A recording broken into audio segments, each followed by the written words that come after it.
Hey everyone, Ivy Lee Gaming here, and today we're playing Dragonheir Silent Gods.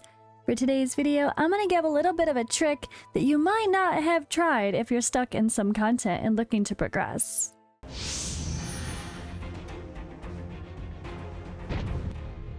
Alright, so this is something I've done in other situations, which I'll talk about after, but what I want to start with right now, for the sake of this discussion regarding being stuck, progressing, getting creative with your teams, it's going to be related to my husband, Odd1 Gaming. He was stuck at the actual normal quest here. Not even the actual boss once you fight it, but just doing it the first time as part of the story. So he wasn't able to progress in his story at all. And I'm going to show you what he was working with first.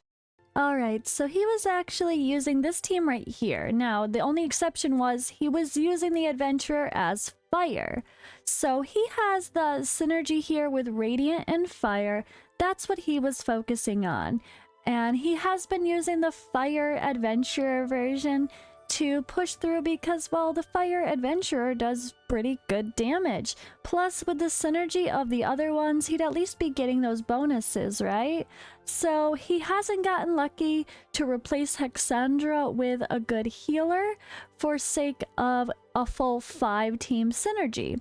So he was already only taking advantage of the three character synergy regarding elemental affinity, right?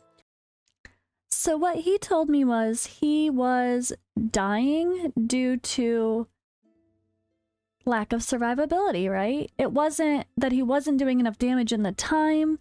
He was wiping. He didn't have protection. He needed some sort of damage reduction or shields. And then the moment he's like, or shield, I'm like, just use your adventurer. So of course the adventurer is great when fire. They do a lot of damage, and that can be helpful if you could just blast through with damage. But something like a boss fight where you need to survive versus just smash, the ice adventurer might come in handy. So here we have the shield to all allies, which is actually based on attack, so you don't really need to worry about changing your build too much unless you had like a crit damage build, crit rate, crit damage build on her for the sake of this fire. If you did, then you might want to switch to full attack for the sake of the shields here.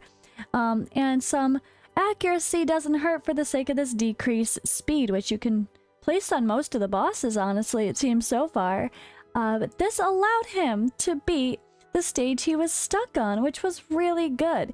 It also allowed him to push past another boss. I think it was actually one of the goblins that he was just trying to clear it versus doing it fast. So that helped him to be able to farm a higher level stage. So just trying to think about if you can use your adventurer to your advantage and slot them in for sake of a specific need. So if you're using a different element, or you've just bumped your adventurer out of the team for sake of better damage with an ice and poison team, like something I'm considering doing myself, if you just need a little bit more protection in the form of a shield, throw them into that fight as ice. Now, you could also talk about lightning. Lightning isn't going to do as much damage, but if there's a situation where crowd control like stunning might be better than pure damage, that's something to consider as well. Also, blind is part of this kit.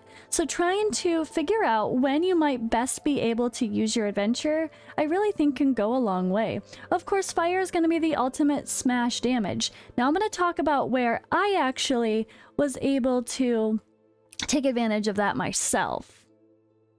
But either way, I was really happy to be able to help someone progress that felt very frustrated and stuck in story.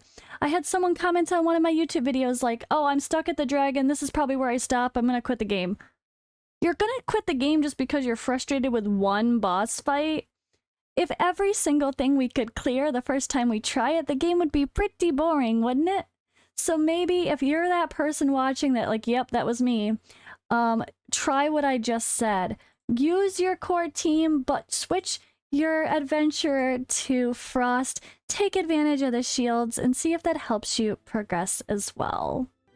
So for me, my best example of this has been taking off the ice and adding the fire in a very certain specific situation here. So the Eye of Thermae, This area has a, I think it was this. I could be misremembering, but I'm pretty sure it was this. This area had a whole bunch of characters that are immune to poison damage. Now, that does not mean they're immune, like, it's different than the poison debuff, the one that shows up in red, just the actual elemental damage themselves. We are going to run into characters like that, that have an elemental damage, like, invincibility, I guess. Immunity. So there's a whole bunch of those guys that were immune to poison damage.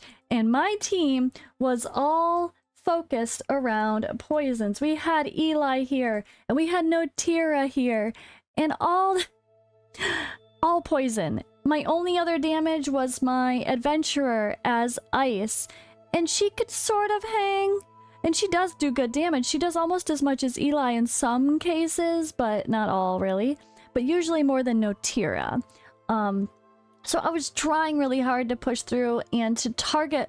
I was manualing the battles. I was trying to make sure I manually targeted the poison trolls, or whatever they were. They weren't trolls, poison something. I don't remember what they're called. I apologize. But in that Eye of Thermi little maze area, I believe it was, I was targeting them specifically with her, but she just wasn't doing enough damage fast enough. I even brought in my legendary just to distract them at one point.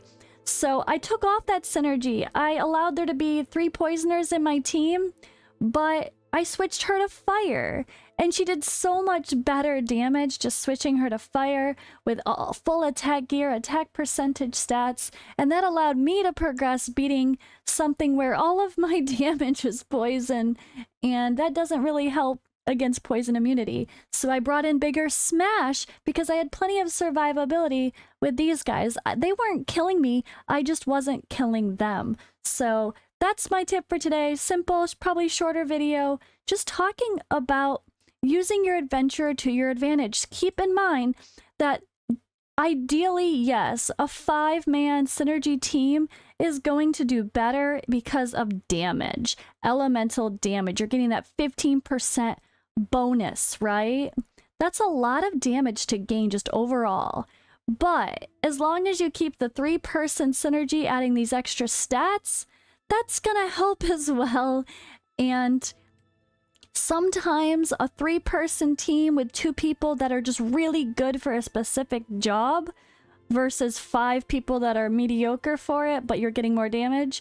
The 3 people with the 2 extras, that might outweigh your I don't know. It might just swing better that way, I should say. I really did expect to have to figure out team synergies, but I really love this element of having our adventurer be able to change elements. It really can come in handy, and I hope this tip can help you guys try some different stuff in the future. Just remember, like, you're like, oh, fire, this is the damage build. Oh, frost, this is the defensive supportive build. Oh, lightning, this is the crowd control build. When you go here, you don't need any accuracy. You can go crit rate, you can smash, you can go all in, attack, crit rate, crit damage. This one is a shield based on attack, not defense. So even though she's a defensive kind of supportive feeling champion, she's actually going to be pumping out some really good damage too. And you want to make sure you're going full attack for her stats, and accuracy if you're trying to land the decreased speed debuff as well. And then when it comes to lightning, lightning is going to be your crowd control build. So this is where you're going to be going for accuracy plus attack to get some extra damage as well. But don't let the shields and defensive stuff fool you. Sometimes it's a little bit complicated regarding heals, shields, and protective support. It's not always as cut and dry as HP or defense. We have enlightenment, we have stuff based on attack. And those little tips, just a quick reminder, reread some kits sometimes. I've already been guilty of making the mistake of starting to put defense on her in the beginning, only to realize that her shields are based on attack. So keep that in mind, and hope this was helpful, and I'll see you in the next video.